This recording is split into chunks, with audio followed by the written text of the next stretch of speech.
right, we'd like to welcome Paula Creamer into the interview room.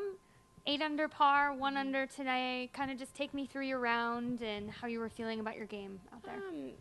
I'm obviously a little disappointed with my finish in the last couple holes. The three putt on 16 and the 3 putt on 18. Actually, all of my bogeys were 3 putts today. My speed kind of struggled.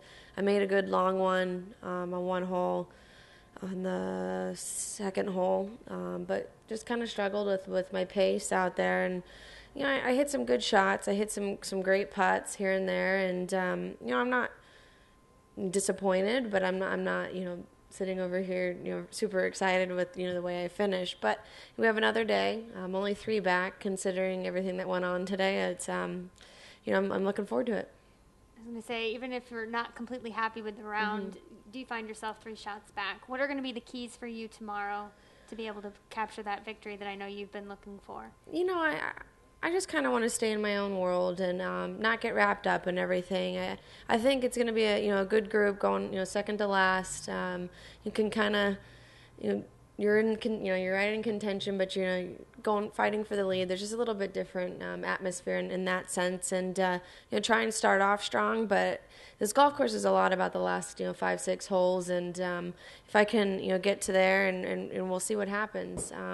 But not really do anything much different. I really feel like if I can eliminate those 3 putts, then I can be right there on 18. And I think if I look at all my bogeys, actually, they've all been 3 putts, speed related. And that's something that I'm going to be very aware of tomorrow. And I know you got in a little practice right after the round. Kind of what were you working on, and what do you think kind of you can just change tomorrow to make sure that you can tweak those little things that might have kind of hurt you today?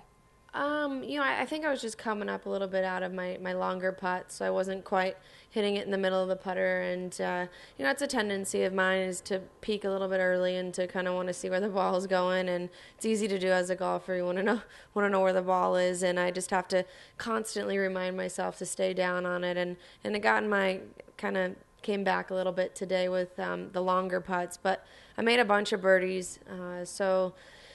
It's funny. It's like my putting is there, but there's a couple little areas that just need to get just a little bit better.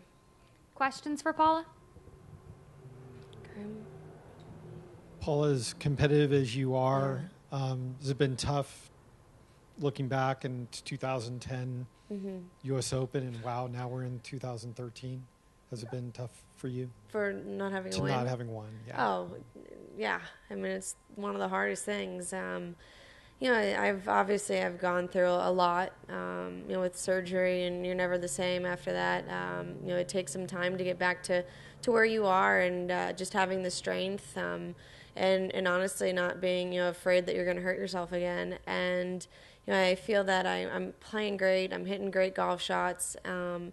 We have kind of a thing with my team. I hate talking about the old Paula because I'm still the same girl. I'm still the same golfer and this and that. I don't like that phrase, but I kind of feel like I guess I'm back at hitting a lot of greens, making birdie putts, making big putts at big moments, and that's what I was doing. And I've never been very far from it. It's just a matter of time of coming back to it.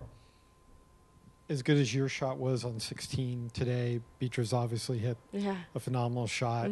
What'd you think of that? I mean, just because that's an interesting hole, you don't see the green necessarily. Right. How good was her shot? No, I mean, it's great. I'm sure there wasn't many that were that close to how that was. I guess it almost went in, and we're hitting driver off of a mountain. So much of it depends on a bounce here or there, and. She made the putt. That's what, sometimes you hit good shots and you don't make the putt, but, it was a good 2. I mean, had a chance of going in. And like I said, I think that's a fun hole. It's a great hole from either box. I think the green's 60 yards long. Yesterday I think we had 56 front and it was 56 on. That adding that is kind of a weird thing, but it's a fun hole, and I'm glad that our tour is kind of changing up, certain holes out there. One more. Beatrice doesn't have a bogey this week. How impressive is that on this golf course? I didn't realize that. Wow, that's very impressive. It's hard to not have a bogey out here. I don't know. I mean, I've had a bunch, But, that's why she's leading. She's making a lot of pars, making the birdies when she needs to. And, we'll see what happens tomorrow.